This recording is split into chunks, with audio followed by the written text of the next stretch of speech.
আসসালামু আলাইকুম ওয়া রাহমাতুল্লাহ। বাংলাদেশের সাম্প্রতিক সংসদ নির্বাচন ঘিরে নতুন করে উত্তাপ ছড়িয়ে পড়েছে। ভোট গণনার অনিয়ম, ফলাফল পাল্টে দেয়া, সহিংসতার অভিযোগ। এই সব নিয়ে সরব হয়েছে বাংলাদেশ জামাত ইসলামী 11 দলীয় নেতৃত্বাধীন দল। কিন্তু প্রশ্ন হচ্ছে, এটি কি শুধু রাজনৈতিক অভিযোগ, নাকি এর পিছনে আছে বড় কোনো বাস্তবতা? জামাত ইসলামী আমির শফিকুর রহমান সংবাদ সম্মেলন করে বলেছেন, আমরা বাধ্য হব যে কোনো সিদ্ধান্ত নিতে। দীর্ঘদিন নির্বাচনের অধিকার থেকে বঞ্চিত, ভোটের অধিকার থেকে বঞ্চিত জনগণ গতকাল স্বাচ্ছন্দ্যে স্বস্তির সাথে তারা ভোট দিতে চেয়েছিলেন। আমরা গতকাল রাত্রে আপনাদের সামনে আরেকবার হাজির হয়েছিলাম 11 দলের পক্ষ থেকে। আপনারা গতকাল যারা ছিলেন তারা তার সাক্ষী। আমরা বলেছিলাম যে বাংলাদেশে আমরা সুস্থ ধারার রাজনীতির পক্ষে এবং আমরা চাচ্ছি ইতিবাচক ধারার রাজনীতি করব। আর আমরা এও বলেছিলাম যে আমাদের বেশ কিছু পর্যবেক্ষণ আছে, আপত্তির জায়গা আছে, সেটাও আগামীকাল আপনাদের সামনে আমরা তুলে ধরব। নির্বাচন মানে হার জিতের ব্যাপার থাকবে স্বাভাবিক।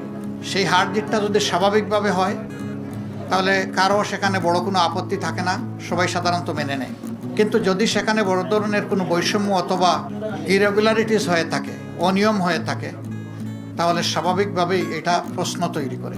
আমরা আমাদের পক্ষ থেকে গতকাল এই ইতিবাচক দৃষ্টিভঙ্গি জানানোর পরেও আপনারা লক্ষ্য করেছেন নিশ্চয়ই, আজকে বাংলাদেশের বিভিন্ন জায়গায় 11 দলীয় নির্বাচনী অক্ষের কর্মী, সমর্থক, এজেন্ট, ভোটার বিভিন্ন জায়গায় বাড়িতে বাড়িতে হামলা হচ্ছে, ব্যক্তির উপর হামলা হচ্ছে, আগুন ধরিয়ে দেওয়া হচ্ছে বাড়িতে। এটা তো ফেসিবাদী তৎপরতা, জাতির জন্য খুবই দুর্ভাগ্যজনক এবং এর সম্পূর্ণ দায় তাদেরকে নিতে হবে যারা এই ধরনের অপকর্মে লিপ্ত হবেন। আমরা চাইলেও যদি তারা ইতিবাচক দ্বারা রাজনীতি না চান, তাহলে আমরা জোর করে ইতিবাচক রাজনীতি করতে পারবো না। নির্বাচনে যারা সংখ্যাগরিষ্ঠ আসন পেয়েছেন, যেভাবেই পেয়ে থাকুন, এ ব্যাপারে আমাদের যথেষ্ট অবজারভেশন, আপত্তি আছে। দায় মূলত তাদেরকেই নিতে হবে। দেশে শান্তি শৃঙ্খলা রক্ষা করা হবে যদি তারা সরকার গঠন করেন, এটা তাদের দায়িত্ব। কিন্তু এখন এইগুলা কিসের আলামত? এখন এইগুলা বন্ধ করতে হবে। এখনও যদি বন্ধ করা না হয়, আমরা বাধ্য হব যে কোনো সিদ্ধান্ত নিতে। এবং আমরা নিরীহ দেশবাসী যারা ভালোবেসে একটা পরিবর্তনের পক্ষে গণভোটে হা বলেছেন এবং আমাদেরকে ভোট দিয়েছেন, সহযোগিতা সমর্থন করেছেন, আমরা তাদেরকে বলতে চাই, আপনারা যেমন আমাদের সাথে ছিলেন, আগেও আমরা আপনাদের সাথে ছিলাম, আজকে থেকে আরও শক্তভাবে আমরা আপনাদের সাথে থাকব ইনশাআল্লাহ। ভোট গণনায় বড় ধরনের বৈষম্য হয়েছে। ফলাফল ঘোষণার সময় কিছু জায়গায় প্রচার বন্ধ করে দেওয়া হয়েছে। এমনকি রেজাল্ট শিটে ঘষা মাজার অভিযোগ উঠেছে। মিস্টার রহমান আরও অভিযোগ করেন, জোটের কর্মী সমর্থকদের উপরে হামলা ও বাড়িতে আগুন দেওয়ার ঘটনা ঘটেছে। এই সময় উপস্থিত ছিলেন নাহিদ ইসলাম, মামুনুল হক সহ 11 দলের অন্যান্য সব নেতৃবৃন্দ।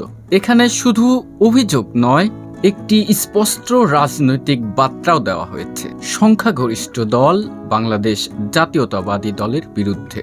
যদি তারা সরকার গঠন করে, দেশের আইন শৃঙ্খলা পরিস্থিতির নিয়ন্ত্রণ তাদেরই নিতে হবে।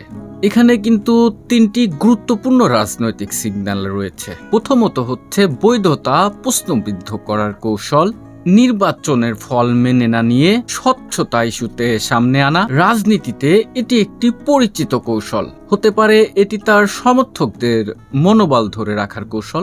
এই সংবাদ সম্মেলনের মাধ্যমে হয়তো তিনি বার্তা দেওয়ার চেষ্টা করে যাচ্ছেন যে আমরা এখনো লড়াই চালিয়ে যাচ্ছি এবং ভবিষ্যৎ রাজনৈতিক চাপ তৈরি। আপনি খেয়াল করে দেখবেন, এই ধরনের বক্তব্য সাধারণত রাজনৈতিক দর কষাকষির ভাষা। আমরা কি কখনো খেয়াল করে দেখেছি আসলে এখানে বাস্তবতা বনাম অভিযোগটা কেমন? এখানে সবচেয়ে গুরুত্বপূর্ণ বিষয় হলো, এই অভিযোগ প্রমাণের দায়িত্বটা আসলে কার? স্বাভাবিকভাবেই এটি দেখার দায়িত্ব কিন্তু বাংলাদেশ নির্বাচন কমিশনের। যদি এই অভিযোগটি সত্য হয়, তাহলে তা গণতান্ত্রিক প্রক্রিয়ার জন্য গুরুতর সংকেত। আর যদি এই সমস্ত অভিযোগের প্রমাণ না থাকে, তাহলে কিন্তু এটি রাজনৈতিক চাপের অংশ। অর্থাৎ সত্যতা নির্ভর করছে তদন্ত এবং তথ্যের উপরে। বাংলাদেশের রাজনীতিতে নির্বাচন পরবর্তী অভিযোগ কিন্তু নতুন নয়। আপনি খেয়াল করে দেখবেন, প্রতিবারই কিন্তু একটি বিষয় সামনে আসে, সেটা হচ্ছে আস্থার সংকট।